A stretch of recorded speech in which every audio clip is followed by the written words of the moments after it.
I want to start with this quote from Michael Lane from ShowingTime. It says, "Conditions for buyers are less competitive than they were last year at this time.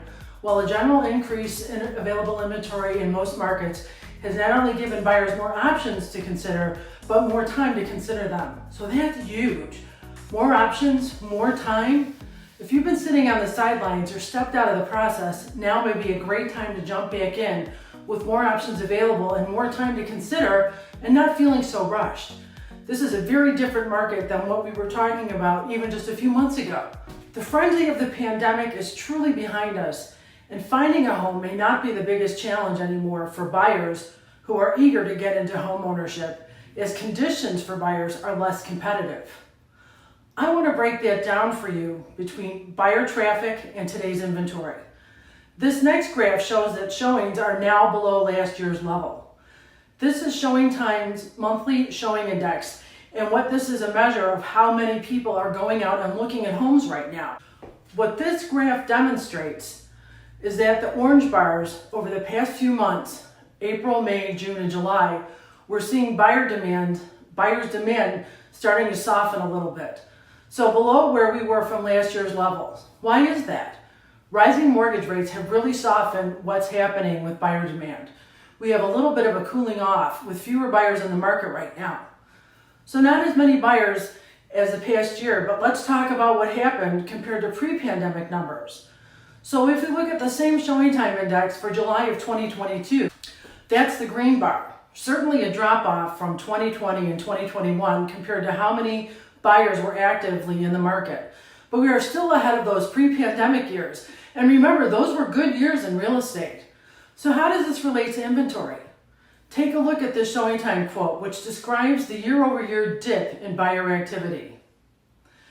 The year-over-year dip in buyer activity follows a general market rebalancing that's taking place across the country as available inventory increases while fewer buyers actively shop for homes.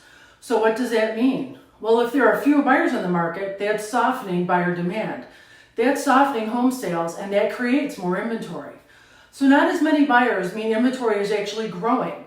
This creates more options for the buyers who are staying in the market. I want to show you this data from Realtor.com. This is the latest active inventory, and it shows that it's increasing dramatically since the beginning of this year. You can see how it really ticked up May, June, July, and August. At the same time that buyer demand was softening. So fewer buyers, more inventory. This is creating a very different dynamic in our housing market.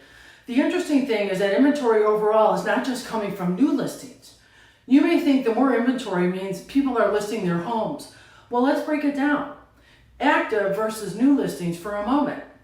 So we actually have more active listings than new listings. That's the trend in the market right now. The green bars are new listings coming to the market, but the active listings are the blue bars, and they are increasing. What this means is that homes are staying on the market a little bit longer.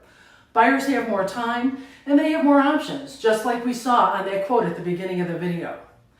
Active listings are growing. Let's take a look at this map, which is a great visual to be able to see this year-over-year change in inventory.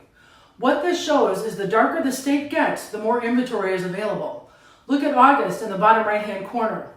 August shows that we have 26.6% more inventory this August than we did last August.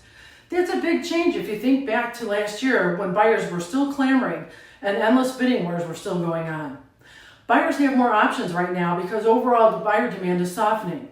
This latest survey data from Realtor.com shows buyers have more room for negotiation. 41% of sellers accepted some sort of contingencies in the contracts. It also says that 32% of sellers dropped the price because it didn't meet the appraisal. So more contingencies coming back. Sellers negotiating a little bit more with appraisal price when that comes in. 29% of sellers paid for repairs to the home after the appraisal. That's an increase we're seeing. 32% of sellers paid for some or all of the buyer's closing costs. So things we weren't seeing in the market a year ago are starting to evolve in the buyer's favor. That does not mean we are in a buyer's market. We are still squarely in a seller's market, but buyers have a little more breathing room. So what does this look like from a seller's perspective? Inventory is still historically low. This data from Calculated Risk clearly shows the week ending September 2nd, we had 26.3 more inventory than the same week in 2021. If you compare that to 2020 inventory, it is still lower than that 5.4%. And if you compare that to the same week in 2019, inventory is still historically low, 42.2%. So we are still in a seller's market. The market is at an inflection point. Our supply and demand ratio is changing quickly. This is something we're going to keep an eye on. This is Mary Kay Wright from The Right Choice with Add Properties, Christie's International Real Estate. Thanks for watching this market update. Next, we'll be discussing home prices, so stay tuned.